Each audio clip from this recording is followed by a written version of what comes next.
banyak orang ya, jadi perwakilan satu orang aja yang ngomong. Kalau semuanya ngomong nanti kita nggak selesai-selesai gitu. Baik, ya. Yang Mulia. Ya, silahkan. Terima kasih Yang Mulia. Bismillahirrahmanirrahim. Kejaksaan Negeri Kota Cirebon demi keadilan dan kebenaran berdasarkan ketuhanan Yang Maha Esa. Tanggapan memori peninjauan kembali atas nama Saka Tatal bin Bagja. Kami langsung pada alasan bahwa alasan pengajuan kembali yang diajukan penasihat hukum pemohon peninjauan kembali tersebut di atas akan kami tanggapi sebagai berikut. Bahwa menurut M. Yahya Harahap dalam bukunya Pembahasan Permasalahan dan Penerapan KUHAP, Pemeriksaan Sidang Pengadilan Banding dan Kasasi dan Peninjauan Kembali menyatakan keadaan baru yang mempunyai sifat dan kausalitas menimbulkan dugaan kuat. 1. Jika seandainya keadaan baru itu diketahui atau ditemukan atau dikemukakan dalam waktu sidang berlangsung, dapat menjadi faktor dan alasan untuk menjatuhkan putusan bebas atau putusan kepada dari segala tuntutan hukum.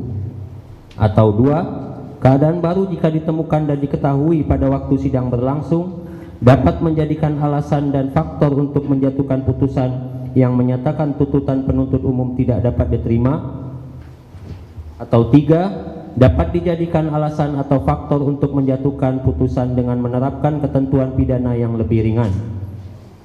Selain itu, menurut Osman Simanjuntak dalam bukunya mengemukakan bahwa keadaan baru yang mempunyai sifat yuridis dan novum di sini hanya dimaksudkan suatu fakta yang dapat dibuktikan dengan alat-alat bukti biasa, yaitu keterangan saksi, alat bukti surat dan sebagainya. Sehingga merujuk pada pengertian keadaan baru yang kami uraikan di atas, maka persyaratan bukti baru tersebut harus nyata-nyata menimbulkan keadaan baru yang sebelumnya belum pernah terungkap ataupun diungkap. Bahwa oleh karena uraian tersebut, maka kami menanggapi memori pertama dan tambahan peninjauan kembali dari penasihat hukum antara lain sebagai berikut. Bahwa di dalam memori peninjauan kembali penasihat hukum pemohon, beberapa alasan dikemukakan mulai dari novum 1 sampai dengan novum 10 dianggap dan diajukan sebagai keadaan baru atau bukti baru untuk peninjauan kembali antara lain sebagai berikut. 1.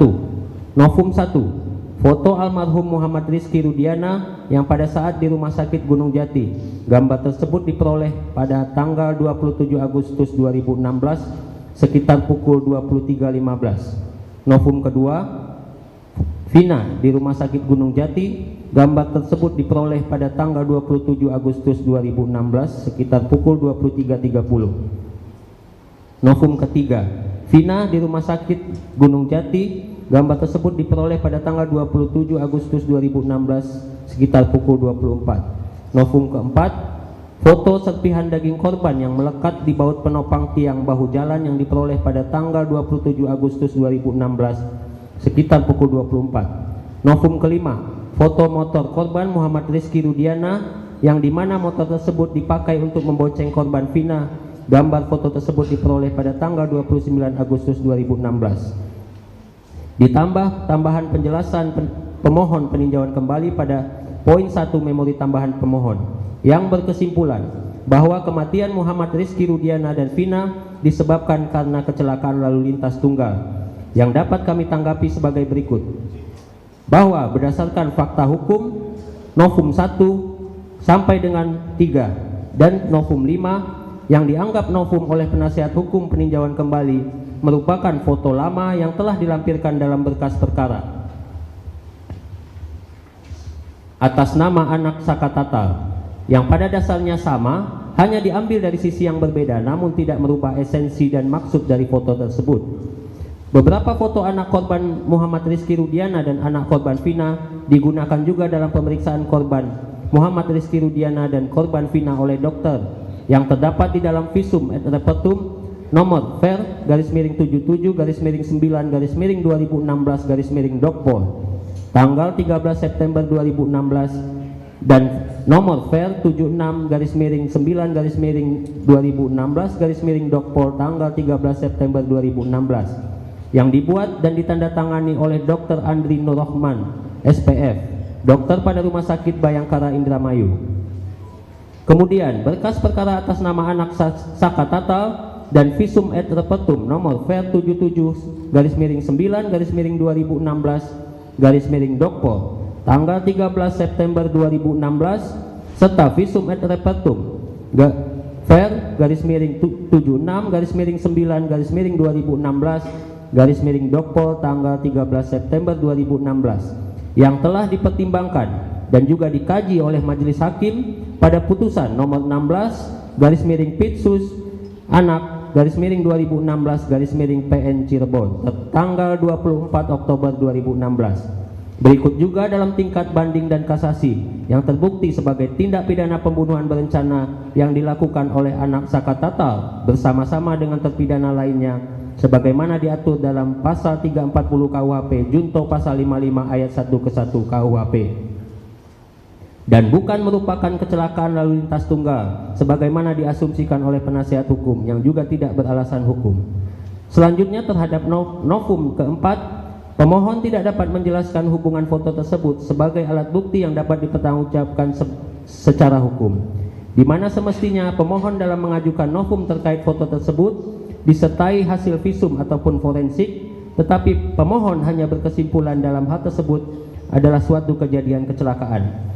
Hal tersebut sangat bertentangan dengan memori pemohon yang pertama pada halaman 26 poin ke-10 yang menerangkan bahwa Saka Tatal memukul 1 kali dengan tangan kosong dan mengenai pipi korban Muhammad Rizky Rudiana di flyover Sumber Cirebon. Oleh karena itu, novum foto ke-1 sampai dengan ke-5 beserta tambahan penjelasan poin 1 memori tambahan yang diajukan oleh penasihat hukum peninjauan kembali kami anggap bukanlah novum. Dilanjutkan yang mulia.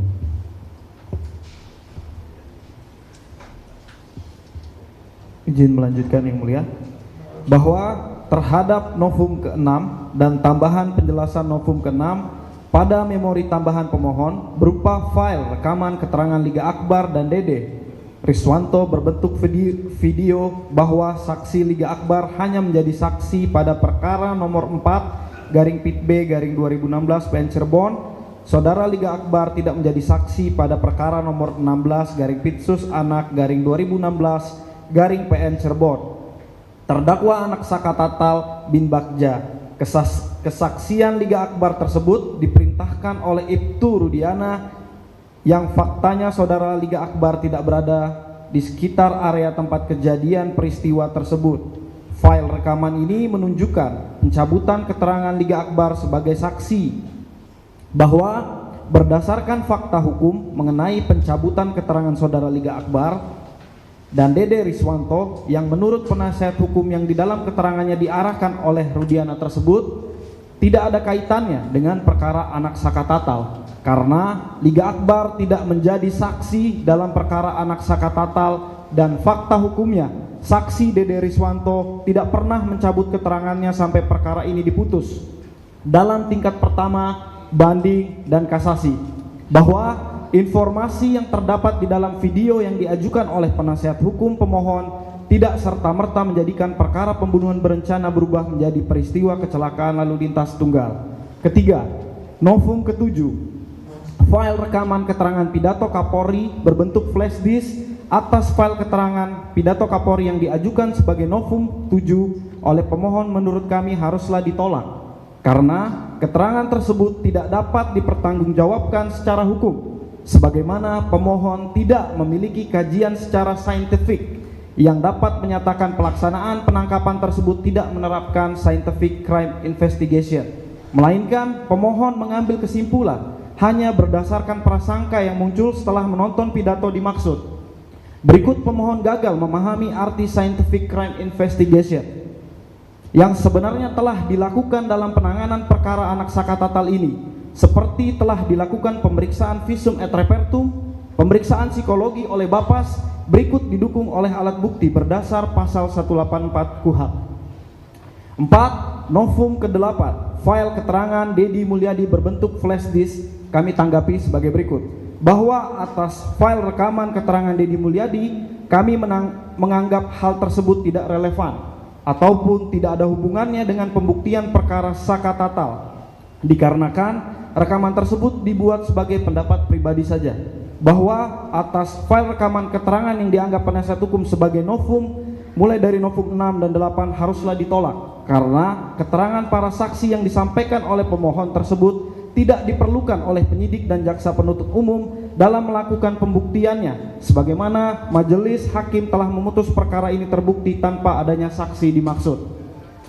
5. Novum ke-9 bahwa pemohon peninjauan kembali dalam hal mengajukan novum hanya didasarkan dari keterangan saudara Selis yang hanya mendapatkan pemberitaan melalui link YouTube.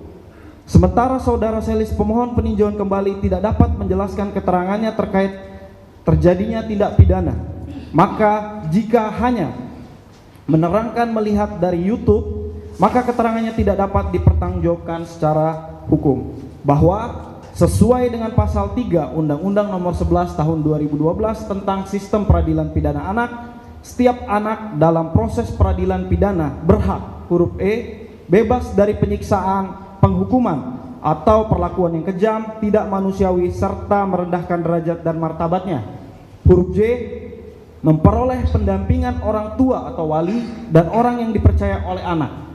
Pasal 23 Undang-Undang Nomor 11 Tahun 2012 tentang Undang-Undang Sistem Peradilan Pidana Anak, ayat 1. Dalam setiap tingkat pemeriksaan, anak wajib diberikan bantuan hukum dan didampingi oleh pembimbing kemasyarakatan atau pendamping lain sesuai dengan ketentuan peraturan perundang-undangan. Bahwa dalam hal pemeriksaan terhadap anak Sakatatal, baik sebagai saksi dan tersangka dalam tahap baik terhadap penyidikan, penuntutan, pemeriksaan di pengadilan telah didampingi oleh orang tua atau wali, penasihat hukum dan pembimbing kemasyarakatan. Maka apa yang disimpulkan oleh pemohon peninjauan kembali terkait terpidana Sakatatal pada tahap penyidikan dilakukan penyiksaan tidak beralasan secara hukum. 6. Novum ke-10 bahwa pemohon peninjauan kembali dalam hal mengajukan novum hanya didasarkan dari keterangan saudara Selis yang menerangkan bahwa Polda Jawa Barat menghilangkan 2 orang DPO, sementara saudara Selis tidak dapat menjelaskan keterangannya terkait terjadinya tindak pidana. Maka jika hanya didasarkan keterangan dari saudara Selis, maka keterangannya tidak dapat dipertanggungjawabkan secara hukum. Bahwa sesuai putusan nomor 3/Pit-B/2017-PN Cirebon dan nomor 4/Pit-B/2017-PN Cirebon yang berkekuatan hukum tetap terhadap DPO Andi dan Dani sudah dipertimbangkan dalam amar putusan. Bahwa pendapat pemohon yang menyatakan penghapusan 2 orang daftar pencarian orang dan dibatalkannya penetapan tersangka Peggy Setiawan artinya perbuatan pasal 340 tidak pernah ada. Hal tersebut adalah tidak beralasan hukum dikarenakan penetapan DPO tersebut sudah ada dalam pertimbangan putusan tingkat pertama, banding dan kasasi yang memiliki kekuatan hukum yang mengikat, bukan berdasarkan pernyataan yang disampaikan oleh pihak Polda Jawa Barat. Berdasarkan uraian tersebut di atas, bahwa novum ke-1 sampai dengan novum ke-10 yang diajukan dan dianggap sebagai keadaan baru atau bukti baru atau novum oleh penasihat hukum pemohon peninjauan kembali tersebut bukanlah merupakan keadaan baru atau bukti baru atau novum sesuai dengan pasal 263 KUHP yang dapat dijadikan alasan untuk dapat dilakukannya peninjauan kembali, dan sudah sepatutnya majelis hakim yang memeriksa dan mengadili perkara ini menolak alasan tersebut. Selanjutnya, kami akan menanggapi memori peninjauan kembali dari penasihat hukum pemohon peninjauan kembali mengenai kehilafan hakim atau suatu kekeliruan yang nyata sebagai berikut. 1. Bahwa judek faksi pada tingkat pertama telah menganggap memori banding yang diajukan oleh terdakwa Sakatatal bin Bagja melalui surat kuasa hukumnya telah mendaftarkan memori banding tersebut. Namun Pengadilan Tinggi Bandung telah mengabaikan dengan menganggap Sakatatal bin Bagja tidak pernah mengajukan memori banding, sehingga judek juris pada tingkat kasasi hanya sekedar menilai dan mendasari uraian dakwaan penuntut umum tanpa ada bantahan, yaitu kontra memori banding dari Sakatatal bin Bagja dan memori kasasi yang telah dikemukakan oleh penasihat hukum.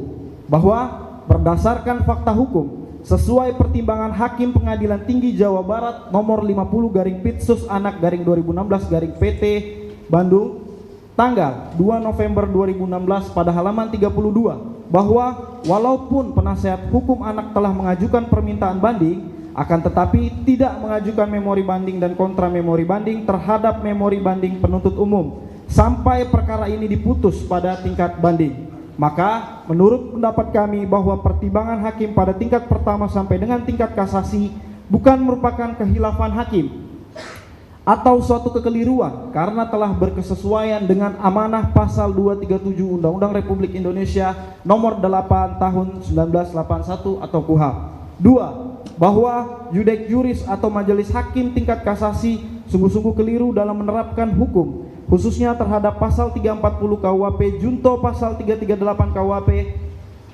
yang diterapkan pada anak Sakatatal bin Bagja, khususnya jaksa penuntut umum pada perkara akuo tidak cermat dan keliru dalam mengkualifikasi dan mengkonstantitir perbuatan Sakatatal bin Bagja dengan norma hukum pasal 340 KUHP junto pasal 338 KUHP, sehingga tidak ada satupun alat bukti petunjuk yang dapat membuktikan adanya peran dari terdakwa anak Sakatatal bin Bagja, sehingga surat dakwaan jaksa penuntut umum tidak terbukti secara sah dan meyakinkan jika Sakatatal bin Bagja ikut bersama-sama melakukan pembunuhan berencana.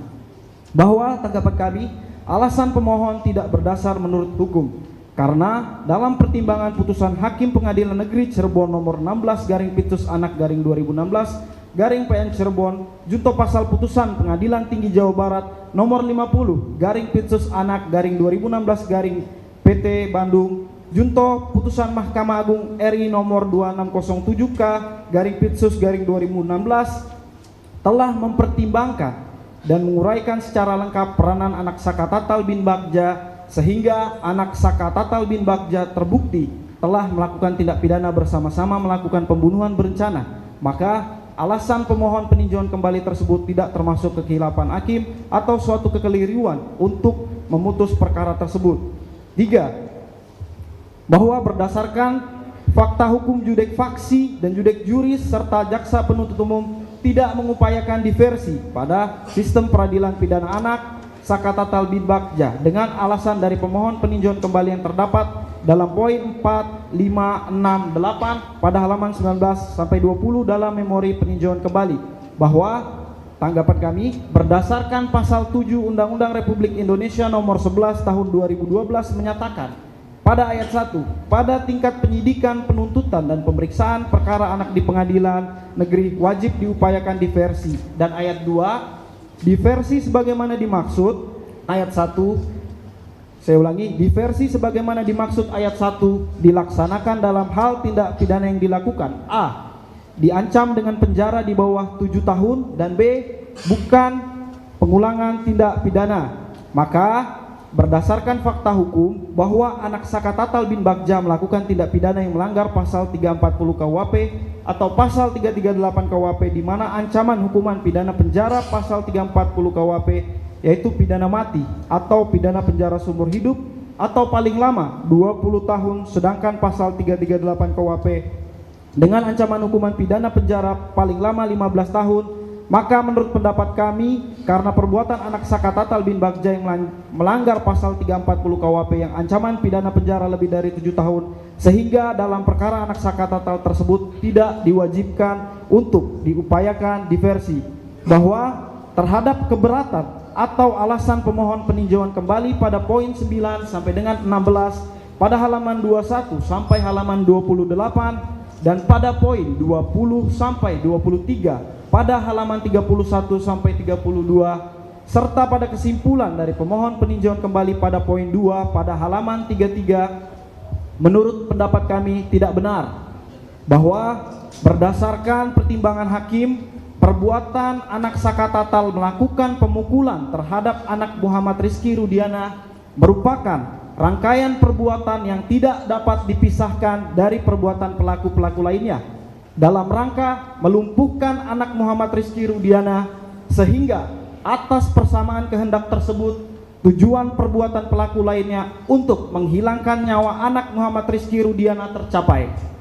Padahal anak Sakatatal juga masih memiliki kesempatan berpikir dengan tenang akibat dari perbuatannya, dan anak Sakatatal juga masih memiliki waktu atau kesempatan untuk membatalkan niatnya tersebut dengan tidak ikut mengejar anak korban Muhammad Rizki dan anak korban Vina ke jembatan flyover di Talun, Kabupaten Cirebon.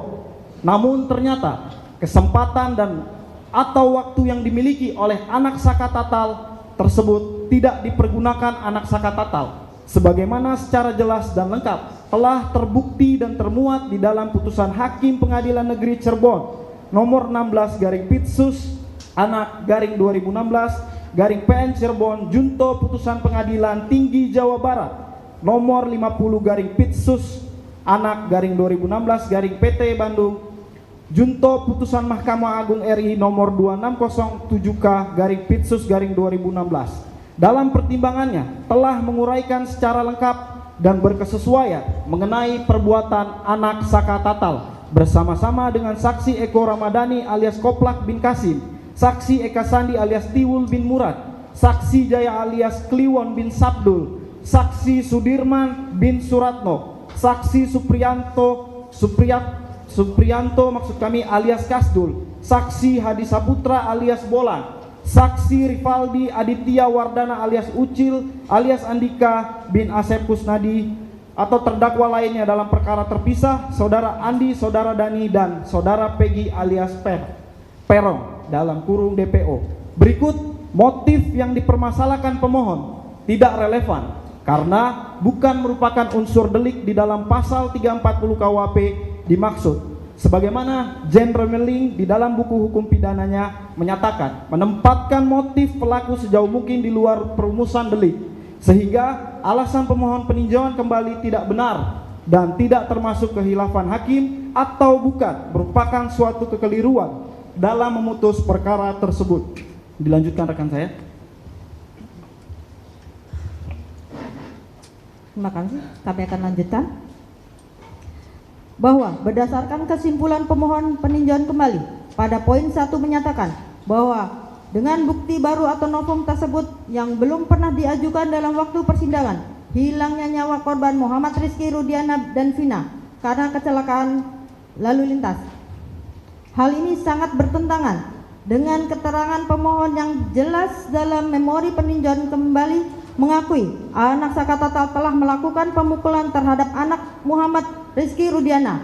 Atas hal tersebut, penasihat hukum pemohon peninjauan kembali tidak konsisten dan telah gagal dalam memahami maksud dari pemohon peninjauan kembali ini.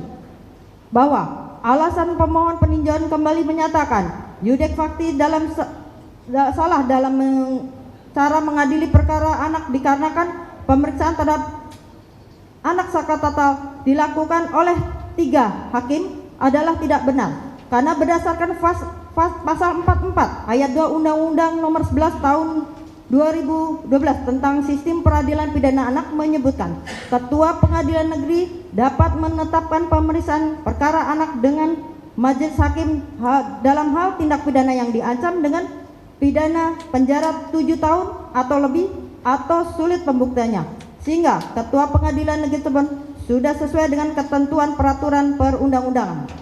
7. Bahwa terhadap poin-poin alasan lain atas pemohon peninjauan kembali oleh pemohon tidak perlu kami tanggapi karena bukan merupakan materi dari peninjauan kembali. Kesimpulan 1. Bahwa peninjauan kembali tidak konsisten dalam pemohonannya, yaitu bahwa pemohon peninjauan kembali menjelaskan bahwa kejadian tersebut merupakan kecelakaan lalu lintas, tetapi dalam dari isi permohonan lain bahwa penjelasan terpidana Saka Tatal melakukan pemukulan terhadap korban Muhammad Rizki Rudiana. 2. Bahwa dalam permohonan peninjauan kembali bukan ruang lingkup materi peninjauan kembali, tetapi termasuk ruang lingkup pra-peradilan dan pledoi atau pembelaan. 3. Bahwa pemohon peninjauan kembali tidak dapat dipertanggungjawabkan secara hukum karena fakta yang disampaikan oleh pemohon hanya bersifat asumsi dan hanya diperoleh dari pemberitaan media. Bahwa seluruh isi memori dari pemohon peninjauan kembali bukanlah merupakan keadaan baru atau bukti baru atau novum, dan alasan-alasan terkait kehilafan atau kekeliruan hakim dalam memutus perkara anak Saka Tatal bin Bagja bukanlah merupakan alasan yang dapat dipertimbangkan maupun diterima, sehingga seyogyanya alasan-alasan dari penasihat hukum peninjauan kembali tersebut haruslah dikesampingkan. karena bukan merupakan alasan untuk dapat dilakukannya peninjauan kembali berdasarkan pasal 263 ayat 2 KUHP.